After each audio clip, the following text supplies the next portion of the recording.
Hello and welcome to Let's Play. This is an introduction to Allods Online.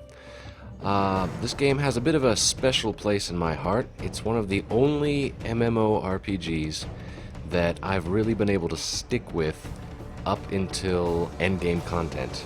In fact, I've been playing this for a number of years now, ever since closed beta.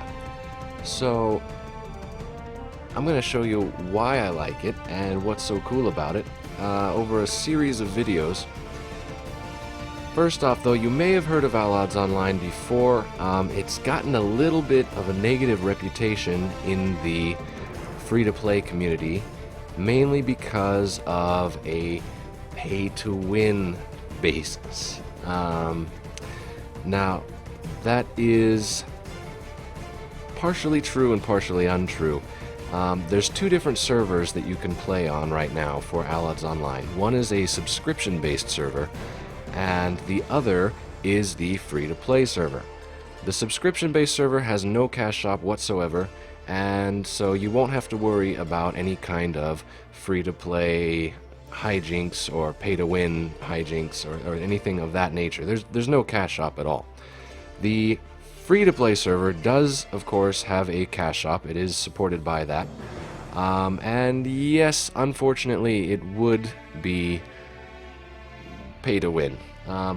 If you play very, very much PvE against the environment, you're not going to see a whole lot of the pay-to-win strategy going on. But if you do like to do PvP, and yes, there's quite a bit of PvP in this game, then you will see that pay-to-win strategy coming across. Kind of an unfortunate side effect of the way the game is managed, but what can you really do? Hopefully, though, with this video introduction series I'm doing, you'll see why I still like playing it, even though I'm not one of the people that's out there dumping huge amounts of money into it. Anyways, let's go on and make a character here, and I'll show you the different races we've got available to us and the different classes that you can play in Allods. So, as you can see, I've got quite a few characters here. A few of them are level 55, which is the highest level. But for the sake of this introduction, we're going to start with a new one. Now, right off the bat, if you've logged into the server for the first time ever, this is the screen that you're going to see. It's going to take you right into the character creation. And you've got your choice of the League faction over there on the left, or the Empire faction over here on the right. And some of you that are veterans of games like WoW might start immediately thinking, Alliance and Horde. Well, not every game that has two factions in it is Alliance and Horde. Well, let's start off with the Empire here.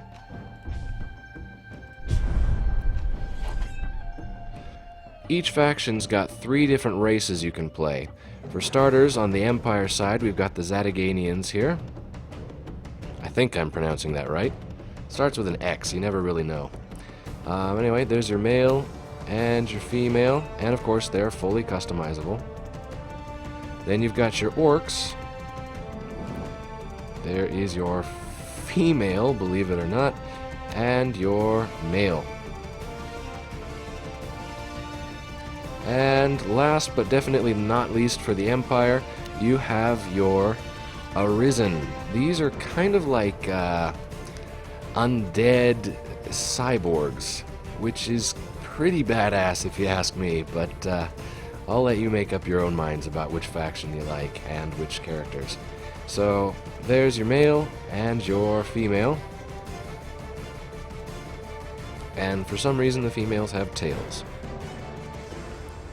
So, undead cat girl cyborgs. I guess they're going for the broad spectrum there. Anyways, that's the Empire side. Now let's go back and take a look at the League side.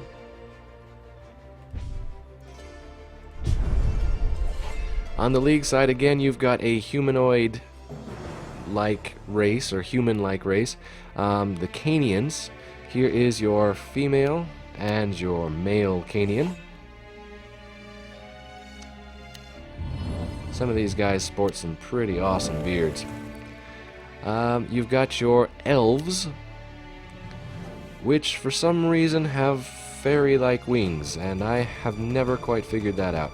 But there's a male and a female. There are, of course, variations of the armor that are higher level examples, but if I were to show those for every single class and character, I'd be here for hours. And anyways, last but not least, here is the Gibberlings. Now, these guys get my vote for probably the most unique race in any MMORPG ever. You can see them back on the picture back here. This is a Gibberling, but they're not quite how they look, and you'll see here. You don't get one Gibberling, you get 3. And yes, you can customize all 3 of them and change how they look. So there's no real point in me showing you the male and female, because you can mix it up however you want. The male and female on this part only determines the gender of the foremost Gibberling. And the way the Gibberlings work also, they divide up the gear that you've got. Notice this is the warrior, so you've got a sword and a shield. For example, you've got this guy, well, he's got an axe and a shield, all good.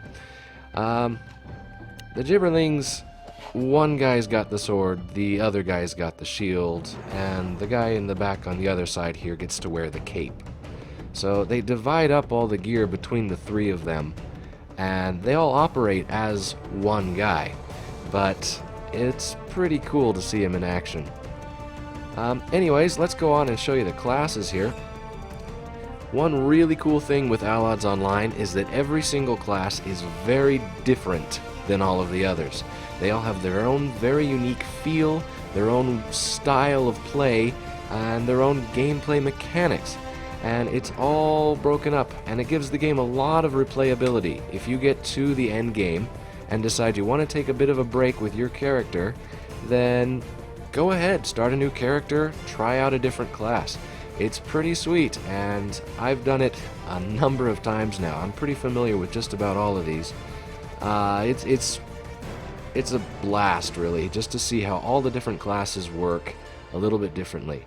And even some of the classes have different racial abilities that you get depending on the race you pick for that class. So it even varies it up to that level. Not a whole lot, but there are some things you get that's unique in that. Let's take a look here, though. We've got the Druid. Now, this is the Warden archetype. You'll notice I've got a pet here in the background. The pet changes depending on your gender and or race.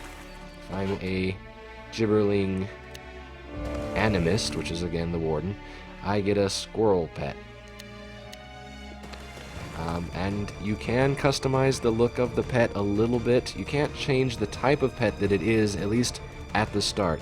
Later on in the game, you are able to change out that pet for a different one via either a cash shop item, or if you're playing on the subscription server, I think you can earn the credits you need in order to change out that pet. Anyways, there's your Warden, Nature Magic. They can be built up in a melee type of build. They're pretty cool. I really like the Wardens, actually. Moving on, though, we've got the Magician. This is your mage class. And true to most other MMORPGs, they do mage stuff. Cast spells, shoot fireballs, shoot ice balls, drop lightning bolts, all that stuff. Lots of fun there. Moving on, the Summoner. Now, the Summoner is not available for the Canian race. The only race on the League side that gets it is the Elves, and they call it a Demonologist. Anyways, this is your Summoner archetype. Lots of damage over time spells, and of course you do get a summon spell, which lets you keep around a pet that you can summon up. Unlike the pet that you get as a Warden, you cannot rename this pet, and you cannot change how it looks, really. There's a couple different ones that you can choose from to summon, depending on how you build up your character, but you're just bringing in something from another world, so you aren't training that thing up from birth here. So, no renames and no custom pets for that, sorry. Moving on, after that we have your Paladin archetype. Available to the Canians or the Elds.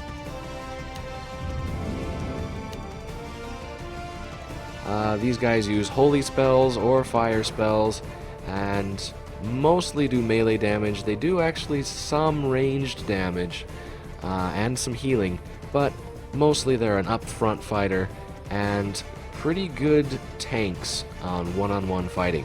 So very good if you're in a boss fight. Provided, of course, you've built them to be a tank. Moving on, Cleric. Well, this is your Cleric class, or your healers. These guys cast healing spells. They also can do some holy offensive spells and fire spells.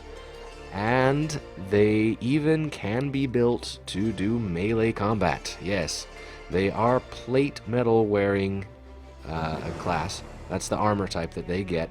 So unlike a lot of other games where you're running around in cloth, you're wearing the heavy metal as a Cleric in this game.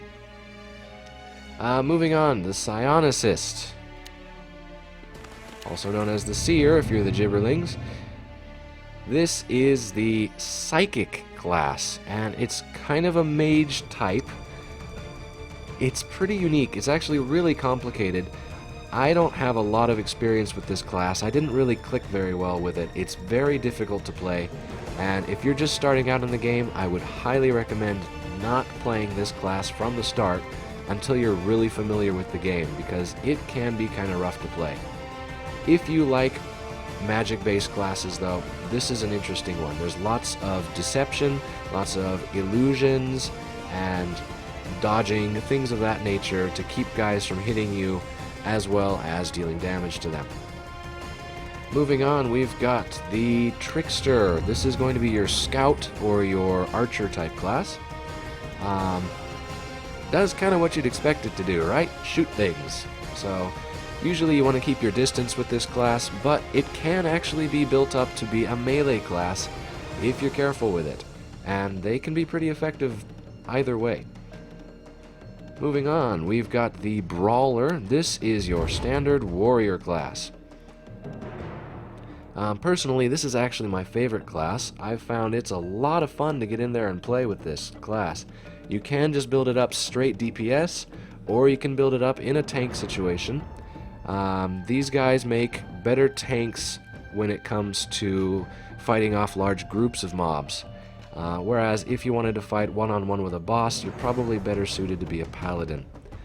But large groups of guys, they'll tank them just fine. Or you can just build it straight DPS and not worry about it. They get probably the largest assortment of weapons at their disposal, and they're just a lot of fun to rush in there and leave a trail of bodies in your path. Then last but not least, we have the Minstrel.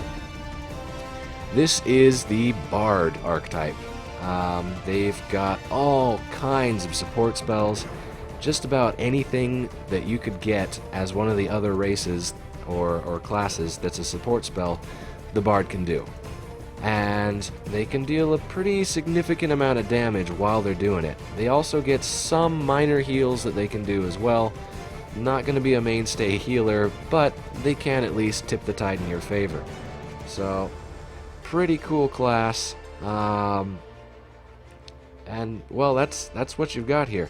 So again, all the classes play very differently than the others, and they're all pretty unique and fun.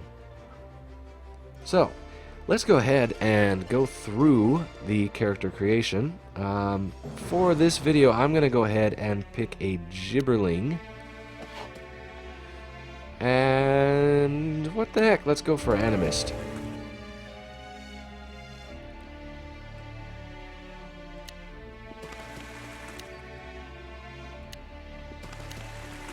Woohoo! And what's our helmet? There's our helmet. Fun stuff. Alright, now you'll notice here, because I've got to customize all three of these guys, I've got 3 different icons over here on the left that lets me change the guy that's on the left here or the center, or the guy that's on the right side there. And then, of course, my pet. So let's see, I'm not exactly a huge fan of squirrels, but I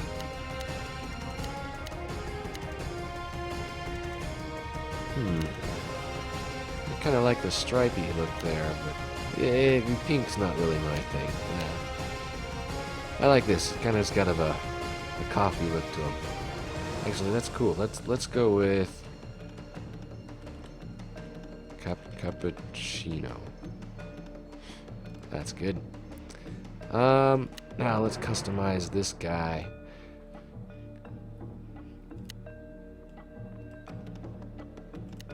Well, for starters, let's strip him down here and see what we got.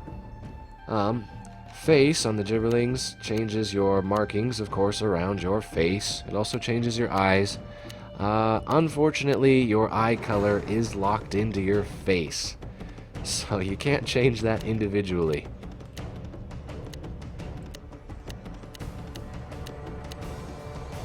I kind of like that guy. He looks kind of fierce. Facial features. This is your beard. Gibberlings do get some pretty awesome beards.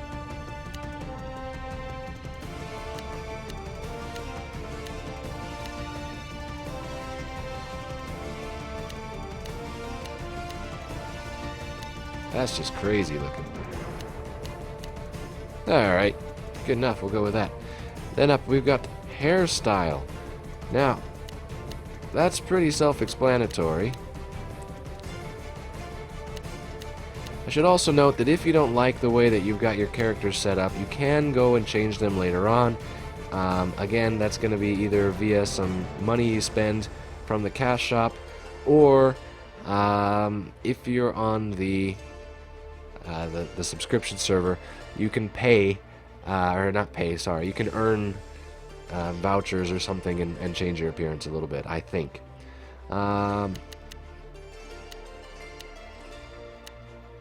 I do like that ponytail. That's pretty gnarly. Alright, now you'll notice I've got two skin tone options down here. One of them changes actually my markings.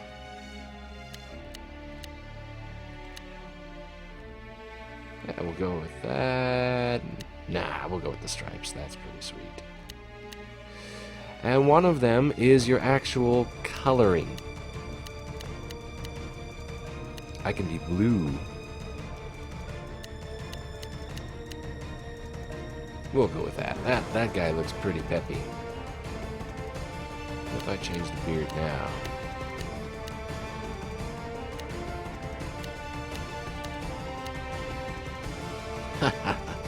No. Excuse me. Alright, I'll keep what I had here. This is good. And then figure, this is your size and your, well, waistline, to say it frankly. So, you can be a little bit chubbier or a little bit skinnier. Kind of scrawny.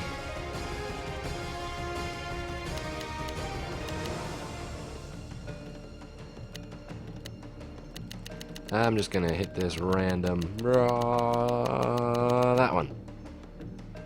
Okay, maybe not that one. There we go. That's good. And let's see, this guy over here, let's make this a girl. And for her, I'm just gonna hit randomize a few times. I don't like that hair. There we go. That's good. And this guy, actually, I think he's pretty cool like that. Maybe just change his beard a bit.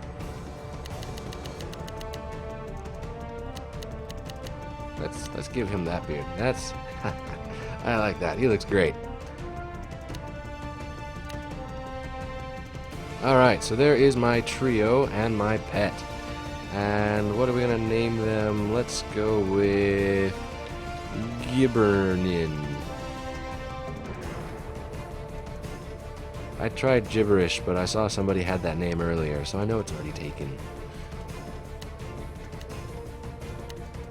Hey, that changes my beard, too.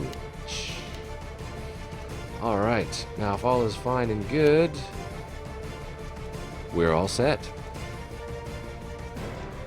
So, anyways, there is the character creation and an introduction to the game, and from here we'll actually go on and go through the first part of the tutorial and see how that works out.